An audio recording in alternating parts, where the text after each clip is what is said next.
2004 December 26 ఒక ఆదివారం ఉదయం సెలవు రోజు కావడంతో తీర ప్రాంతాల్లో ప్రజలు ఆనందంగా గడుపుతూ ఉన్నారు. కానీ వారెవరికీ తెలియదు మరి కాసేపట్లో మృత్యువు దూసుకొస్తుందని. తీర ప్రాంతానికి సమీపంలోని భూగర్భంలో తీవ్ర భూకంపం సంభవించింది. ఆ దెబ్బకు సముద్రం కదిలిపోయింది. హిందూ మహాసముద్రంలో సుమత్రా, ఇండోనేషియా దేశాలకి దక్షిణ తీర కేంద్రంగా ఏర్పడిన సునామీ తూర్పు ఆఫ్రికా వరకు చాలా దూరంలో ఉన్న తీర ప్రాంతాలని నాశనం చేసేసింది. మొత్తం 14 దేశాల్లో 2 లక్షల మందికి పైగా ప్రజలు నిమిషాల వ్యవధిలో చనిపోయారు. సునామీ పేరు చెప్పగానే హిందూ మహాసముద్ర తీరంలోని దేశాల ప్రజలు ఇప్పటికీ వణికిపోతూ ఉంటారు. ఎందుకంటే ఎంతోమంది తల్లిదండ్రుల్ని, కుటుంబ సభ్యుల్ని, బంధుమిత్రుల్ని, స్నేహితులను పోగొట్టుకున్నారు. అందరూ దూరం కావడంతో ఒంటరిగా మిగిలిన వారు కోలుకోలేక జీవచ్ఛవంలా బతుకుతూ ఉన్నారు. అనేక మంది శాశ్వత అంగవైకల్యానికి గురై బతుకుతూ బండి లాగిస్తూ ఉన్నారు. ఏటా డిసెంబర్ 26న తమ జీవితాలను నాశనం చేసిన రోజును గుర్తు చేసుకుని సముద్రుడు శాంతంగా ఉండేలా చూడమని కోరుతూ దేవుళ్లకు పూజలు చేస్తారు. ఆ రోజున చనిపోయిన తమ కుటుంబీకులకు నివాళులర్పిస్తూ ఉంటారు. ఘటన జరిగి 20 ఏళ్ళు అవుతున్న సందర్భంగా నాటి ఘోర దుర్ఘటన ఎలా జరిగిందనేది ప్రపంచవ్యాప్తంగా చర్చనీయాంశమవుతోంది.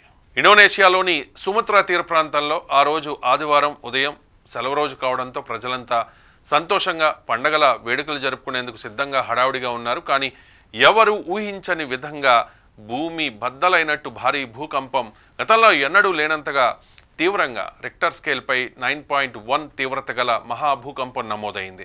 ఆ స్థాయి భూకంపం రావడం గత దశాబ్ద కాలంలో ఇదే తొలిసారి. అంతవరకు ఎవరూ చూడలేని లోతుల్లో పుట్టిన ఒక మహా విపత్తు కేవలం 10 నిమిషాల్లో 14 దేశాలను అతలాకుతలం చేసేసింది. కేవలం 10 నిమిషాల్లో వందలు వేల అణుబాంబులు పడితే ఎలా ఉంటుంది? సునామీ తీవ్రతను వర్ణించాలంటే ఇంతకు మించి చెప్పలేం. సముద్రపు అగాధం నుంచి లేచిన మహా అల దాదాపు 100 అడుగుల ఎత్తులో జలరాక్షసిలా ఎగసి మీద పడింది. చరిత్రలో అత్యంత క్రూరమైన సహజ విపత్తును కళ్ళారా చూసిన వారిలో బతికి బట్టకట్టిన వారు చాలా కొద్దిమందే. మొదట ఇండోనేషియాను కబళించిన సునామీ, తర్వాత శ్రీలంక, భారత్ తూర్పు తీరాలు, థాయిలాండ్ పర్యాటక తీరాలు, మాల్దీవులు, మయన్మార్, మలేషియా వరకు చేరింది. అలలు ఎగసిపడ్డ ప్రతి చోట నగరాలు, పట్టణాలు, పల్లెలు, గ్రామాలు కొట్టుకుపోయాయి. ఎటు చూసినా నేట మునిగిన పట్టణాలు, గ్రామాలే కనిపించాయి. చెట్లు ముళ్ల పొదల్లో చిక్కుకుని ప్రాణాలు కాపాడమంటూ ఆర్తనాదాలు చేస్తోన్న వారితో హిందూ మహాసముద్ర తీర ప్రాంతం గజగజలాడిపోయింది. టెక్నాలజీ ఎంత పెరిగినా చాలా దేశాల్లో సునామీ కోసం ఎటువంటి హెచ్చరిక వ్యవస్థ లేదు. అందుకే సునామీ రాకను ముందే గుర్తించడానికి సమయం చాలా తక్కువగా లభించింది. హిందూ మహాసముద్ర తీరంలో సునామీ ఏర్పడడానికి ముందు తర్వాత దృశ్యాలు సీసీ కెమెరాల ఫుటేజీల వల్ల నమోదయ్యాయి. వాటిని చూసిన యావత్ ప్రపంచం భయంతో వణికిపోయింది. పిల్లలు బీచ్లో ఆడుకుంటూ ఉండగా ఒక్కసారిగా నీటిలో కొట్టుకుపోయారు. వేలాది మంది తమ ఇళ్లను వదిలి పరుగులు పెట్టారు. కానీ అలలు వారు ఊహించనంత వేగంగా వచ్చి మింగేశాయి.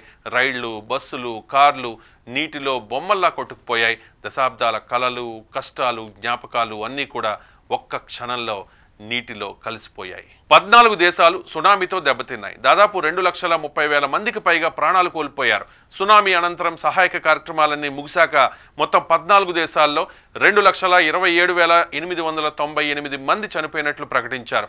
ఒక్క ఇండోనేషియాలోనే 1,67,054 మంది చనిపోగా శ్రీలంకలో 31,200 మంది, భారత్లో 10,749 మంది, థాయిలాండ్లో 5,400 మంది, మాల్దీవులు, Malaysia, Myanmar, Somalia, Tanzania, Kenya, Yemen తదితర దేశాల్లో వందల సంఖ్యలో చనిపోయారు.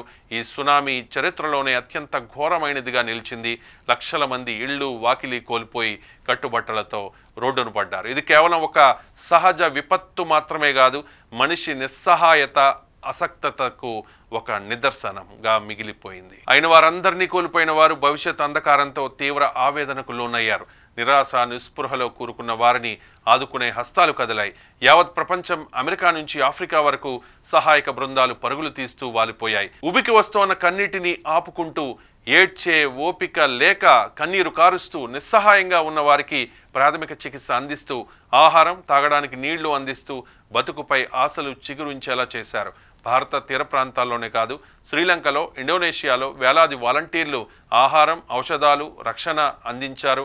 అనేక దేశాలకు చెందిన ప్రజలు విభిన్న జాతుల సమూహంలా వేరువేరుగా బతుకుతూ ఉన్నా కూడా తామంతా భూమిపై ఉన్న ఒకే ఒక కుటుంబమని ఆ కష్టకాలంలో నిరూపించుకున్నారు. The day the earth shook, ప్రకృతి ప్రపంచానికి శక్తిని చూపిన రోజు. ఎంతో టెక్నాలజీ, సంపద, శక్తిని సృష్టించిన మానవాళికి ప్రకృతి పాఠ నేర్పింది. మానవుల బతుకు నిరంతరం ఒకరిపై మరొకరు, చివరికి ప్రకృతిపై ఆధారపడుతూ బతుకుతారని అందరూ గుర్తించేలా చేసింది.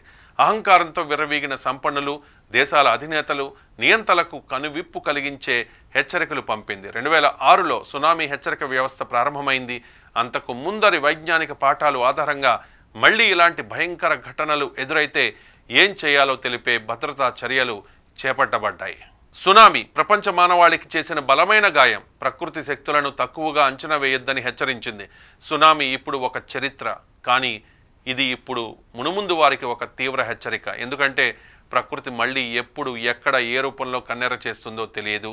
మనం ఎల్లప్పుడూ సిద్ధంగా ఉండాలి. సునామీ నేర్పిన గుణపాఠం మానవాళిని కాపాడుకునేందుకు ప్రయత్నాలు ఎలా చేయాలో కూడా అనేక రకాలుగా నేర్పింది. అయితే ప్రకృతి ఎంతటి శక్తివంతమైందైనా కూడా మానవత్వం అంతకంటే బలమైనదని సునామీ ఘటన అంతే బలంగా చాటి చెప్పింది.